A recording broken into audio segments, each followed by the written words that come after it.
What's up, Ragin Nation? How's it going? This is Alex, and you're watching a Ragin Ronin review. Got a review for you. Last night I checked out Terminator Dark Fate. It's the 6th film in this 35-year-old Terminator franchise. We got Terminator 1 in 1984, Terminator 2 Judgment Day in 1991, both of which were directed by James Cameron. Then Rise of the Machines in 2003, which I really enjoyed for the action, but the story was okay. All right, so yeah, that was pretty cool. I really enjoyed that one.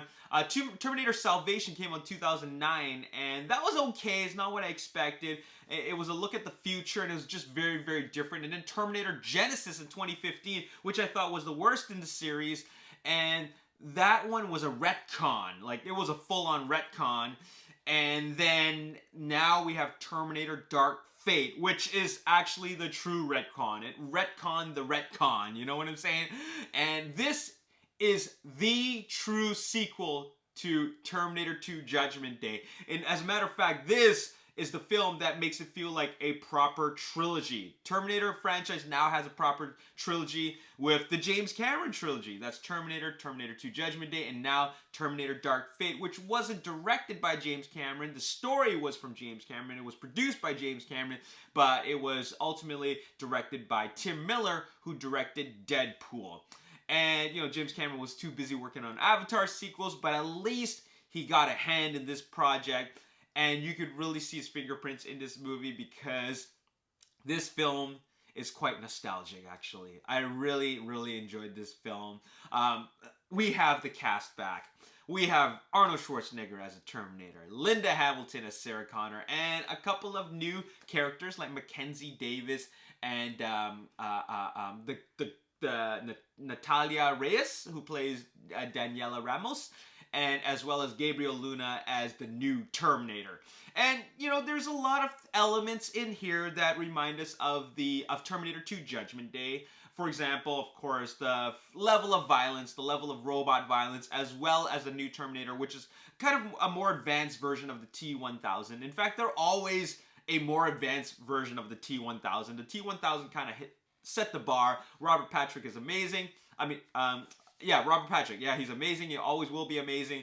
Gabriel Luna is still very scary. In fact, I find that in Rise of the Machines, the TX, as well as Terminator Dark Fate, Gabriel Luna's Terminator, they're very scary. Like, they do a good job at being scary, and you just know that you want to keep on running away from these characters, and that's ultimately what the movie is. These films are feature-length chase movies. I mean, even from the very first one, once they've established the story, the whole movie is just about survival. Terminator Dark Fate is not that much different. It's really about survival throughout the entire movie. They're just running from the Terminator, and every time the Terminator gets closer to them, they have to do a couple of different things to kind of outsmart them, or just deal with them in sheer brute force. And that brings us to the action. The robot violence is awesome in this movie. Car chases, a lot of bam, smash, pow type of action, like throwing Terminators through walls, and, you know, all that kind of fun stuff. You know, all that is there. And I really enjoyed the addition of Mackenzie Davis' character. And, you know, I'm not going to spoil anything. I'll just tell you that every character has a very mysterious and detailed backstory. You're wondering, why is the Terminator still there? What is Sarah Connor doing? Who is Mackenzie Davis' character? And who is Daniela Ramos? What are all their characters? And I love that they explain every single character in full detail. Like, they take that little bit of time for exposition, and it actually makes, to me, it makes a lot of sense. Maybe some people will say that this is complete nonsense, but whatever. I really enjoyed this film. James Cameron, you know, even as a producer and the person behind the story, he really gave us a true follow-up to Terminator 2 Judgment Day, and it really deals with, follows up on the theme of what the first two Terminator films are about, and that's no fate. And now we have Terminator Dark Fate, and it really acknowledges that theme really well. So I really enjoyed Terminator Dark Fate. What else can I say? I'll tell you, it's not perfect. I mean, it's really good. I don't think it's great, but it's still really good. just for the fact that it connects really well and complements really well the first two films, especially Terminator 2 Judgment Day. And it's great to see Linda Hamilton back. It's great to see Arnold Schwarzenegger back. And the film just feels very, very connected with the other films. So, you know, it works.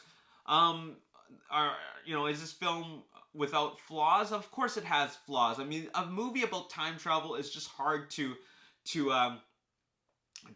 really, really get down logically, because, you know, there's always loopholes and they can never get it right. But what's right, really? Everybody has their own version of the explanation. So I'm just gonna go with what they say, and you know, I buy it. I really, I think it's really, really cool. The whole concept of time travel and just whatever they give us seems to make a whole lot of sense to me. What else can I say? You know, some might say that it feels a little bit repetitive, and yes, we're up to the 6th film now. At some points it does feel repetitive in the sense that yes, they're running away again. Yes, the future, you know, it's happening. You know, the dark future is happening, and they're trying to prevent it again. And then there's a Terminator after them, and you just can't kill it. So it keeps on coming back, and you try to kill it again. It keeps on coming back. You know, it feels repetitive, but it's just the way they do those things that make it interesting, and what they're gonna do next. And I think at some point in time, I felt that Danny's character, the character of Daniela Ramos, she just goes crazy. Like, I just feel like whoa, how come suddenly she's so like badass?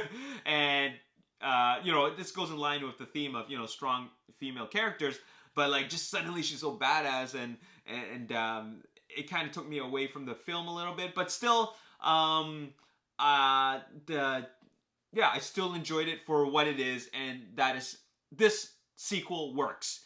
It's faithful to the originals.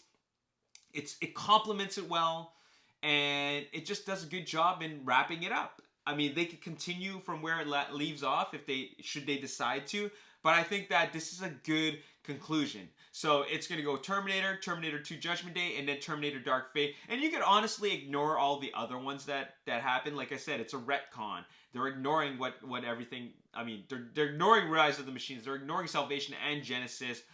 Go straight to Dark Fate. And you'd be okay if you skip Genesis, Salvation, and Rise of the Machines. You'd be okay in understanding the story. This is a true trilogy at this point. In fact, you know, they should just package the Terminator 1, 2, and Dark Fate together in a Blu-ray 4K box set and sell it like that.